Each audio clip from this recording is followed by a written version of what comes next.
Gibraltar. C'est une impression étrange qui se dégage de ce territoire anglais en terre d'Espagne. Colonne d'Hercule dressée entre les flots de l'Atlantique et de la Méditerranée. Comme une sentinelle de l'Europe face à l'Afrique.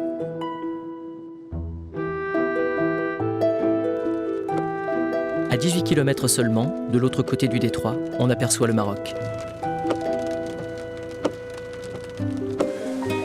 Ici se bouscule dans mon oreille le mélange d'anglais et d'espagnol des Gibraltariens, l'arabe des nombreux immigrés du Maroc, mais aussi les sonorités plus lointaines du sous-continent indien.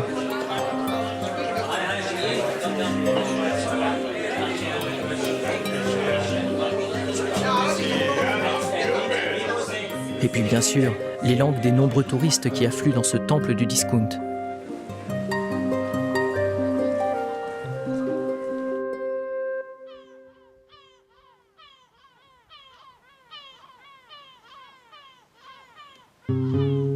Et tous semblent coexister en paix sur ce bout de rocher, même ce lointain cousin de l'homme. Ça, c'est la vision idyllique, côté touriste.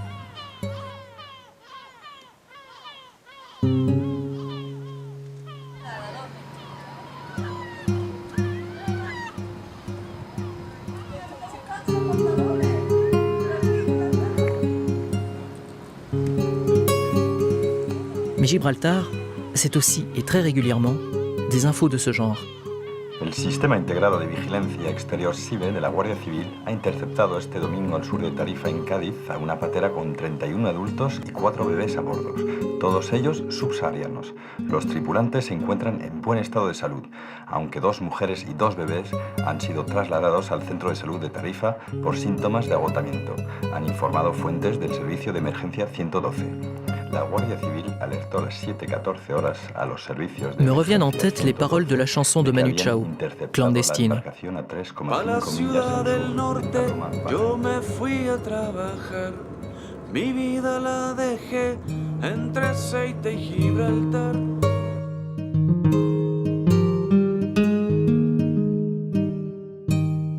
Mais qu'est-ce qui pousse des hommes et des femmes à risquer leur vie pour atteindre l'Europe ? Et ceux que je croise maintenant, vendeurs à la sauvette de DVD piratés ou de sacs de contrefaçon, d'où viennent-ils ? Comment sont-ils arrivés ? Ont-ils tous traversé la mer en cayucos, ces barques qui transportent dans des conditions plus que précaires les migrants illégaux ? Derrière cette image dramatique et médiatique, je soupçonne une réalité plus complexe.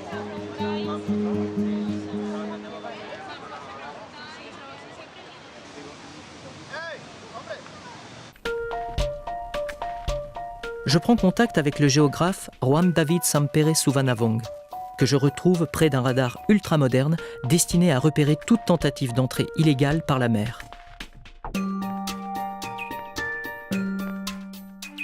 De mère franco-laotienne, ce jeune enseignant-chercheur espagnol a effectué son master au laboratoire Migrinter de l'Université de Poitiers. Son français étant nettement meilleur que mon espagnol, nous adoptons la langue de Molière. Il faut premièrement distinguer les migrations clandestines comme entrées clandestines qui, à mon avis, sont assez peu importantes. Et après, il y a aussi toutes les personnes qui sont venues avec, disons, un visa de travail, un visa d'étudiant ou simplement un visa de touriste ou avec un passeport normal parce que beaucoup de pays latino-américains n'ont pas besoin de visa pour entrer et qui sont venus et qui après ont brûlé leur visa, ont dépassé leur séjour et qui deviennent alors clandestins.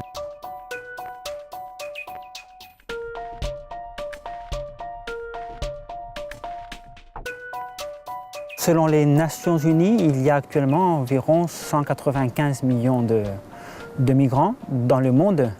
C'est un nombre qui en valeur absolue grandit. D'une manière assez importante depuis qu'ils ont commencé à faire ces estimations dans les années 60, mais qui, du point de vue en valeur relative, en pourcentage, reste toujours entre à peu près un 2 et un 3% de la population mondiale. En plus, ces chiffres ne comptabilisent souvent pas les personnes qui sont en situation irrégulière. Et en plus, il faut tenir en compte que ces 195 millions de personnes, selon les estimations des Nations Unies, ne sont pas réparties d'une manière régulière dans le monde. Elles sont réparties seulement dans un nombre relativement limité de régions. Il faut dire que par rapport aussi au schéma classique que l'on a dans l'époque où on avait beaucoup de migration du travail qui venait des pays du Sud vers l'Europe du Nord ou vers l'Europe occidentale, ça a beaucoup changé. L'Espagne est aussi un cas intéressant parce que les 3 pays ou les 3 nationalités étrangères les plus importantes en Espagne sont les Marocains, les Roumains et les Équatoriens. Donc ce sont 3 nationalités qui viennent de 3 continents différents, ce qui est un bon exemple de comment les migrations internationales, dans ce cas, deviennent de plus en plus complexes.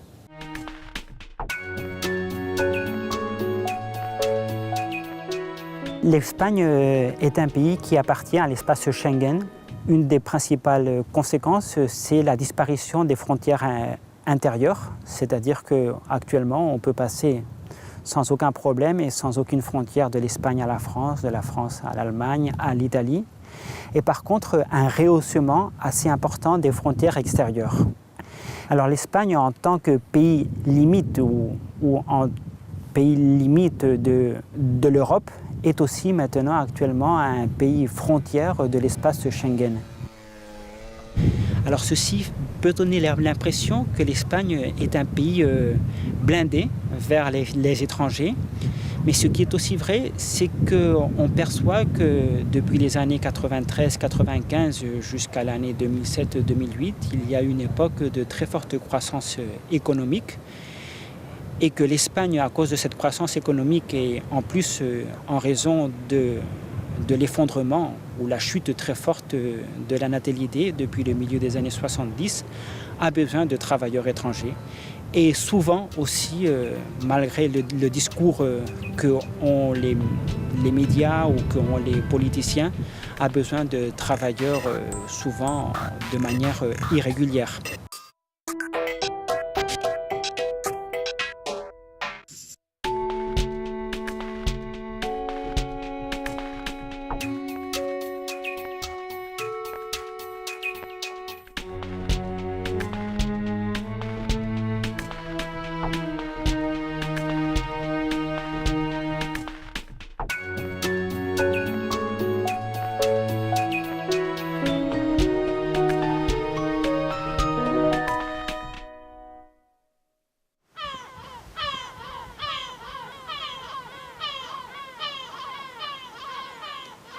Encore un peu de tourisme, pour vraiment s'imprégner de la culture espagnole. Il ne faut pas manquer d'acheter un billet de loterie. Ça et le foot, ce sont les passions nationales. Así ya tengo el ganador ahí, encuentro el cuponazo. Venga, deme uno para el domingo que él tiene. El de San Juan. Venga, ese 76 me gusta, ¿sabe? Cette semaine, ce sont les hogueras, les fêtes de la Saint-Jean. Et je ne suis pas le seul à tenter ma chance. Je partage avec Lucélie l'espoir d'une belle cagnotte et quelques instants à se balader dans la ville. Yo vengo de Colombia. Mira, hay varios motivos y razones, pues, el primer motivo porque pues me quedé en bancarrota, como se suele decir. Perdí mi casa, una pequeña tierra que tenía, una granja, y económicamente pues me quedé sin dinero. Hay otras razones, tales como empezar porque el padre de mi hijo murió, yo me quedé sola con él y pues a raíz de eso pues yo tuve bastante sentimentalmente, afectivamente, pues me encontraba muy sola, vine también con esa perspectiva también de como cuando uno quiere dejar todo ya atrás, o sea, ya mi pasado, y empezar una nueva vida, encontrar tal vez otra persona para rehacer la vida, pero las cosas no son como uno las quiere, sino pues como van surgiendo, ¿no? Como sobre la marcha de la vida.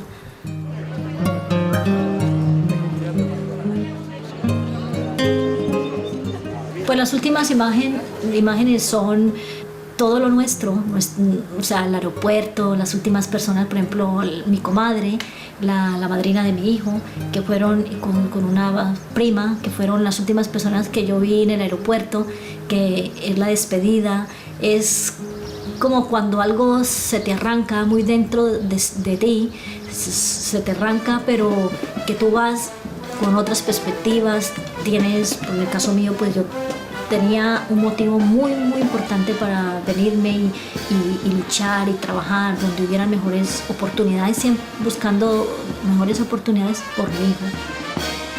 Son muchísimas cosas. Tú ganas euros gastas aquí. O sea, es muy difícil ahorrar, no puedes ahorrar porque la verdad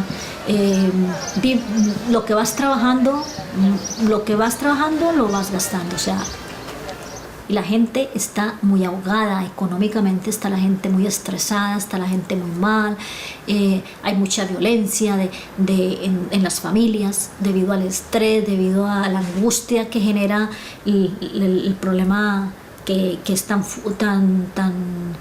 fuerte la situación económica. Yo pienso que siempre hay una puerta abierta para salir, siempre hay que buscar la salida, yo pienso que, o por lo menos yo soy el tipo de persona que pienso que uno no se debe de ahogar en una gota de agua.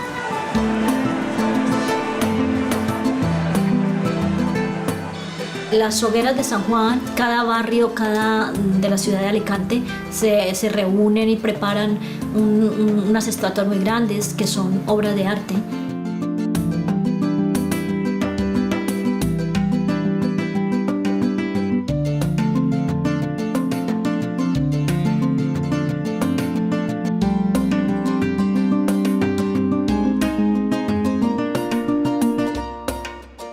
Y después, pues eso luego lo queman el día 24 de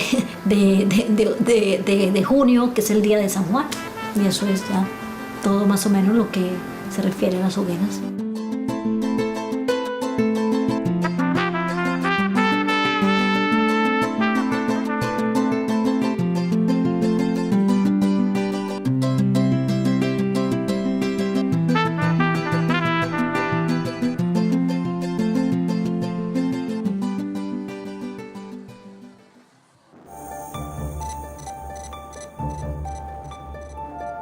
Les meilleures choses ont une fin.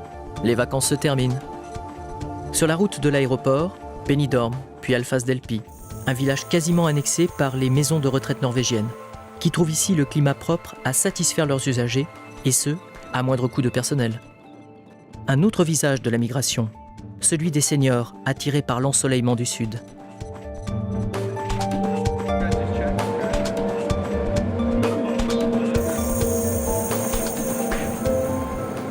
Ces quelques rencontres hispaniques m'ont donné l'envie d'en savoir davantage. La situation géographique de l'Espagne, aux portes de l'Europe, sa structure économique fondée sur des industries de main-d'œuvre, son ensoleillement, définissent pour partie son rapport aux migrations. Mais qu'en est-il en France ?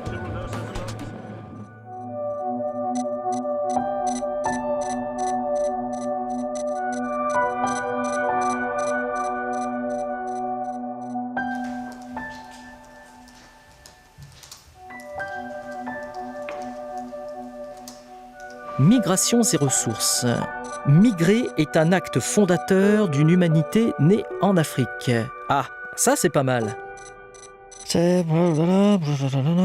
Mais la migration humaine marque la différence entre la dépendance envers le milieu, propre à l'animal, et la configuration d'un monde propre aux hommes. Ouais, ah bah moi pas tout comprendre. Hein. Voyons voir.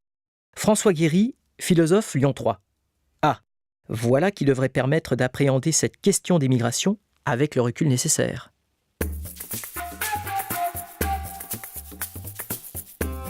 Rendez-vous est pris aux archives municipales pour une visite de l'expo « Un siècle d'histoire culturelle des Maghrébins en France ».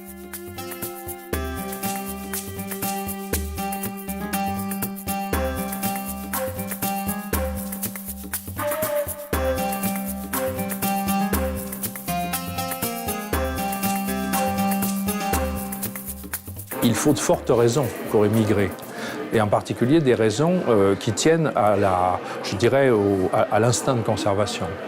Celui qui resterait au prix de sa vie doit émigrer.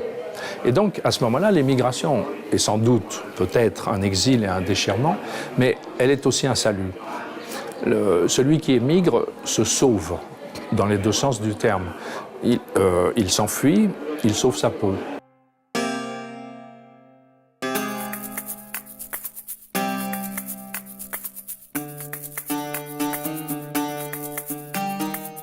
L'idée du retour, si on veut, l'idée nostalgique et douloureuse du retour, elle n'est pas le fond de l'émigration. Je pense que dans l'émigration, il y a une volonté de conserver un avenir, conserver une chance d'avenir, et le regard en arrière, douloureux, n'est pas le tout, et peut-être pas l'essentiel.